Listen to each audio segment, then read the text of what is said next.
Chapter 5, Dragonling. Derek awoke to find Xantor. Still snuggled up beside him. "Sleep well?" he asked. The dragon thrummed and licked him on the cheek. "Will you cut that out?" said Derek. "You're supposed to be tough, remember?"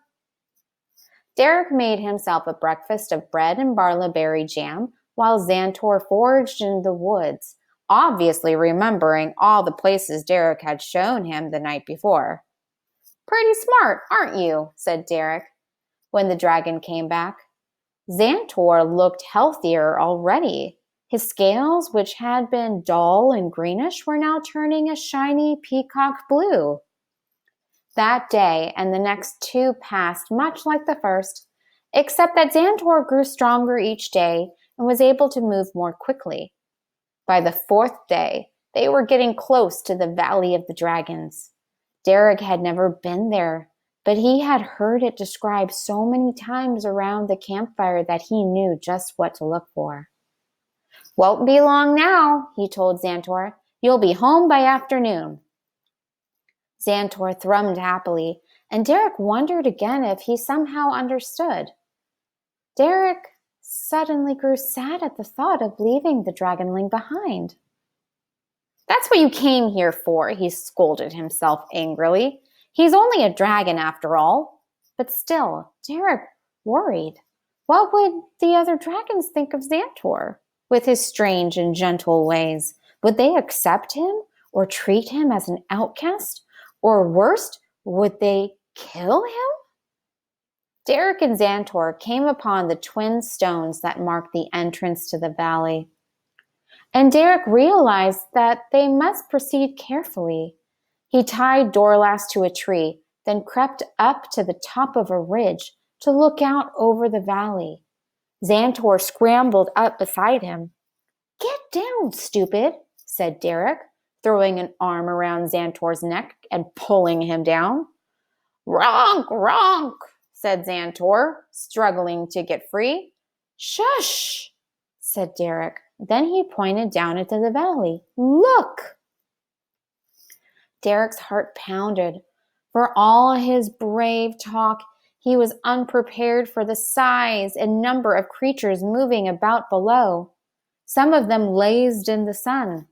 Others waded in the river. Smaller ones butted heads together and tumbled like children in the dirt.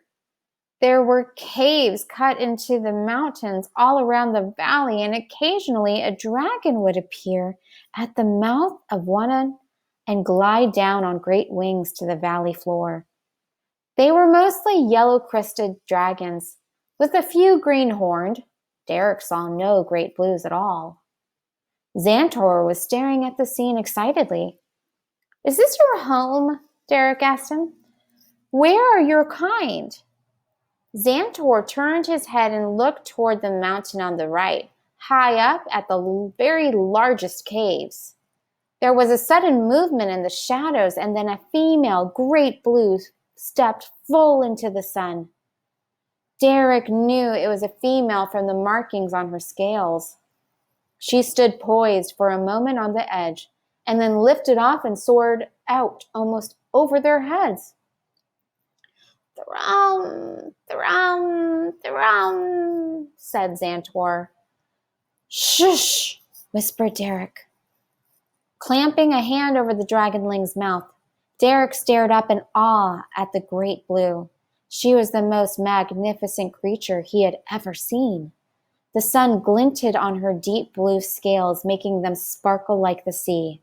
Her wings stretched out, silver and shimmering against the pale blue sky.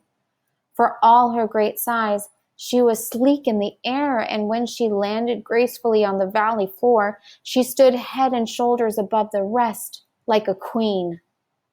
Derek let go of Xantor's mouth. Xantor thrummed again, happily staring down at the great blue. Derek smiled and nodded. Yes, he said. "I think she would make you a fine mother."